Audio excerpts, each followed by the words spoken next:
On this episode's of Origins in History, we head back to the slasher icons route with Charles Lee Ray, aka the Lakeshore Strangler, or most of you know him better as Chucky.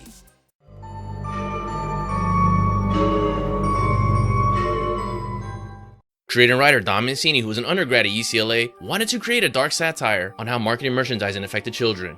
To Mancini's surprise, there was never a full feature on a killer doll. Based on the popularity of Cabbage Patch Kids, Mancini would pin Child's Play.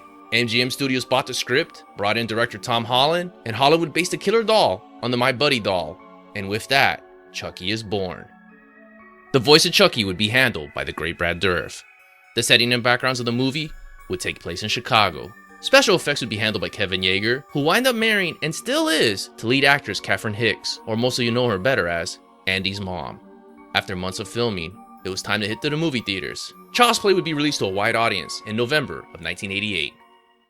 A single mother gives her son Andy the popular good guy doll Chucky for his birthday, only to discover that it is possessed with the soul of Charles Lee Ray, the notorious Lakeshore Strangler. Child's Play would be a hit in the movie theaters. On a $9 million budget, it made over $44 million. And with that, more sequels are on the way. Now let's get to the origins of Chucky. Charles Lee Ray grew up with an abusive father, who not only abused Charles Lee, but also his mother as well. This would eventually lead to his mother hanging herself when Charles Lee was only 10 years old. In the novel version of Child's Play 2, it tells a different story. In this version, Chucky's real mother beat him physically and mentally, but then one night Charles Lee Ray snapped and strangled his mom to death. In either version, it shows him having a rough upbringing, which is probably what led Charles Lee Ray in becoming the infamous serial killer known as the Lakeshore Strangler.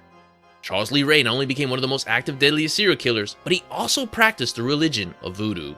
Prior to the events of Child's Play, Charles Lee Ray took a liking to a woman named Sarah, who happened to be married. Charles was so obsessed that he killed Sarah's husband and then kidnapped her. But Sarah had managed to call the police. With the police on the way, the days of the Lakeshore Strangler was coming to an end. Now on the run, Charles Lee Ray escapes into a toy store, but is fatally shot by a homicide detective, Mike Norris. Before dying, Charles Lee Ray, using his voodoo knowledge of the heart of Damila, transferred his soul into the good guy doll. The Lakeshore Strangler is indeed dead, but the serial killer doll, Chucky, now lives.